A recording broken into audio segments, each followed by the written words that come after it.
অশোকনগরে train অবরোধ করে বিক্ষোভ। শিয়ালদহ বনগাঁ শাখায় বন্ধ ট্রেন চলাচল। একের পর এক স্টেশনে দাঁড়িয়ে ট্রেন, অফিস টাইমে ভোগান্তিতে যাত্রীরা। বনগাঁ মাঝেরহাট লোকাল ফের চালুর দাবিতে প্রতিবাদ। বনগাঁ মাঝেরহাট লোকাল ফের চালুর দাবিকে কেন্দ্র করে প্রতিবাদ দেখাচ্ছেন স্থানীয় বাসিন্দারা এবং যাত্রীরা। অফিস টাইমে ভোগান্তির শিকার যাত্রীরা। একের পর এক স্টেশনে দাঁড়িয়ে ট্রেন, আর তাতেই ভোগান্তির শিকার যাত্রীরা। অবরোধ তুলতে লাঠিচার্জ জিআরপিএফ এর তরফে। ইতিমধ্যেই কিন্তু পরিস্থিতি সামাল দেওয়ার চেষ্টা করা হচ্ছে। অশোকনগরে ট্রেন অবরোধ করে বিক্ষোভ যাত্রীদের। একের পর এক স্টেশনে দাঁড়িয়ে রয়েছে ট্রেন। জিআরপিএফ এর তরফে লাঠিচার্জ করা হয়েছে। লাঠিচার্জ করে স্বাভাবিক করার চেষ্টা করা হচ্ছে পরিস্থিতি।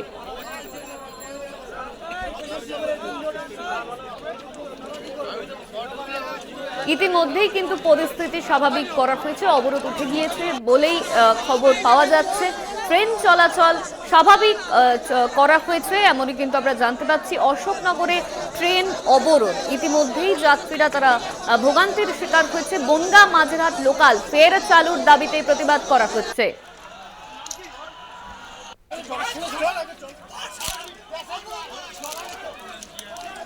আমাদের সঙ্গে ফোন লাইনে রয়েছেন কৌশিক মিত্র, পূর্ব রেলের সিপিআরও। আপনাকে স্বাগত কলকাতা টিভিতে। এই যে আমরা যে খবর দেখাচ্ছিলাম যে অশোকনগরে ট্রেন অবরোধ করেছেন যাত্রীরা, একের পর এক ট্রেন দাঁড়িয়ে রয়েছে, এই মুহূর্তে সার্বিক পরিস্থিতি স্বাভাবিক রয়েছে ট্রেন চলাচল? 9:33 ট্রেন সার্ভিসেস ওকে হয়ে গেছে।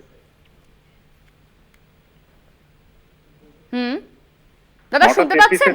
হ্যাঁ, আমি শুনতে পাচ্ছি। 9:33 ট্রেন সার্ভিসেস ওকে হয়েছে, নরমাল সার্ভিসেস এখন চলছে।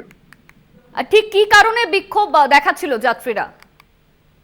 দেখুন, আমরা কিছু ট্রেনকে ক্যান্সেল করেছিলাম, কিছু ট্রেনকে শর্ট টার্মিনেট করেছিলাম। কারণ আমরা deputy commissioner of police port ডিভিশনের তরফ থেকে ডিআরএম শিয়ালদাকে একটি চিঠি পেয়েছিলাম। সেখানে বলা হয়েছিল দেব দীপাবলি উপলক্ষে সাসপেনশন অফ সার্কুলার রেলওয়ে করতে বলা হয়েছিল আজকের দিনে। সেখানে পরিষ্কার বলা হয়েছে it is therefore requested that movement of circular railway may be suspended to avoid any accident involving the devotees. সেই কারণে আমরা এই সিদ্ধান্ত নিয়েছিলাম। তারপরে ফলে যেটা যাত্রীদের একটু অসুবিধা হয়েছিল, সেই জন্যই তারা অবরোধ করেছিল। যাত্রীরা যে দাবি রাখছে সেই দাবিগুলো কি আপনারা ভেবে দেখবেন? যাত্রীরা দাবি যেটা রেখেছে সেটা তো আমি বলছি, আজকের জন্য ক্যান্সেল বা শর্ট টার্মিনেট করা হয়েছিল, সেটা স্টেট গভর্নমেন্টের অনুরোধে করা হয়েছিল যাতে বাজে কদমতলা ঘাট এবং নিমতলা ঘাটে আজকে দেব দীপাবলি যে অনুষ্ঠান আছে তাতে এরকম কোনো ডিসরাপশন না হয়। ধন্যবাদ আপনাকে। আমাদের সঙ্গে ফোন লাইনে ছিলেন কৌশিক মিত্র, পূর্ব রেলের সিপিআরও। ইতিমধ্যেই অশোকনগরের ট্রেন অবরোধ করে বিক্ষোভ দেখাচ্ছিলেন যাত্রীরা, তবে এই বিক্ষোভ সামাল দেওয়া গিয়েছে। এই মুহূর্তে ট্রেন পরিষেবা, সেই ট্রেন পরিষেবা স্বাভাবিক। 9:33 নাগাদ কিন্তু এই ট্রেন পরিষেবা স্বাভাবিক করা হয়েছে। তাদের দাবি ছিল যে ট্রেন একের পর এক স্টেশনে ট্রেন দাঁড়িয়ে রাখা হয়েছিল যাত্রীদের তরফে, তার কারণ বিক্ষোভ দেখাচ্ছিলেন তারা। বনগাঁ মাঝেরহাট লোকাল ফের চালু করতে হবে এমন দাবিকেই সামনে রেখে কিন্তু যাত্রীরা তারা অবরোধ করেছিল। তবে যে খবর এখন সামনে আসছে যে 9:33 নাগাদ এই ট্রেন চলাচল কিন্তু স্বাভাবিক করে দেওয়া হয়েছে।